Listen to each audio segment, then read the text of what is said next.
Economia com ela, Juliana Rosa, hoje falando de desemprego. Mais notícia boa, né? Temos notícia boa também nessa área, claro, sempre pode ser melhor, mas vamos em frente. Conta pra nós, Juliana. Tudo bem, Oineg? Boa tarde para você, boa tarde para o Fábio, para a Débora, boa tarde para você, ouvinte.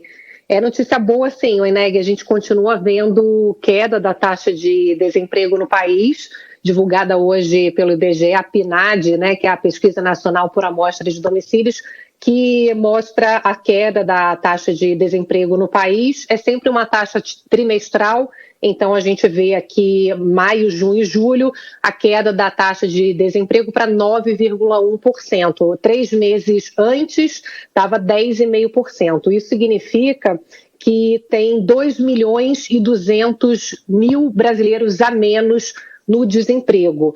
E o que é interessante notar é que há uma recuperação que está bastante disseminada quando a gente olha aqui informais, pessoas ocupadas, pessoas por conta própria.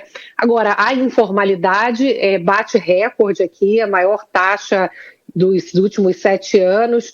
E eu estava conversando hoje com alguns especialistas em trabalho e o que eles falam é que dá para ver assim, um retrato da taxa de desemprego, quando a gente vê, principalmente a ocupação, ela realmente chama atenção porque foi uma recuperação do mercado de trabalho que foi acima do previsto e isso se deve principalmente à situação da pandemia. Então, são números que refletem segundo trimestre, ele basicamente, e tem ali o efeito de uma situação onde o setor de serviços, principalmente, que é o que mais gera emprego no país, voltou a ser beneficiado com a situação que permitiu as pessoas voltarem a viajar, a ir ao restaurante, a consumir serviços ligados a entretenimento. Então, a alta renda que a gente vê que conseguiu fazer uma poupança durante a pandemia. Então, você vê essa poupança que foi usada, então as pessoas que conseguiram guardar dinheiro, pessoas que têm rendas mais altas gastaram e ajudaram nessa recuperação econômica e do emprego.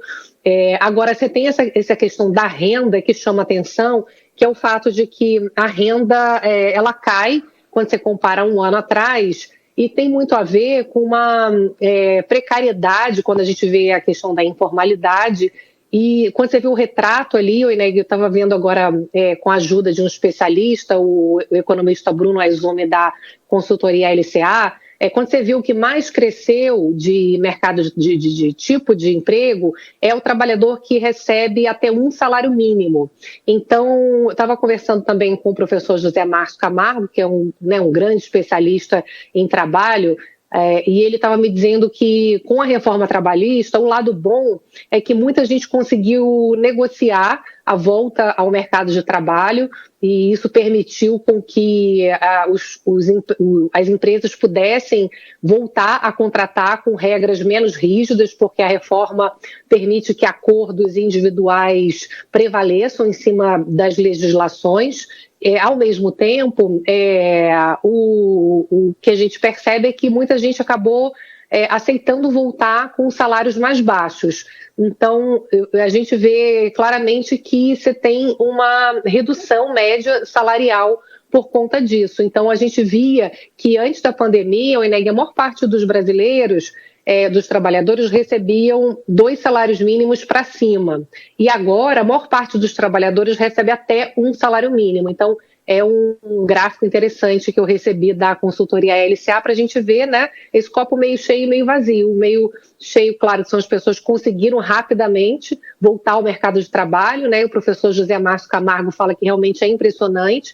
De 1 ano e meio para cá, ele chama atenção para o fato de que 15 milhões de pessoas conseguiram voltar ao mercado de trabalho. Ele diz que esse é um dado forte e que chama atenção, mas que ao mesmo tempo são trabalhos com uma renda muito baixa, que é esse copo meio vazio que a gente vê, analisando esses dados aí por dentro, né? Economia com ela, Juliana Rosa, que volta a conversar com a gente amanhã. Valeu, Juliana, obrigado. Um beijão.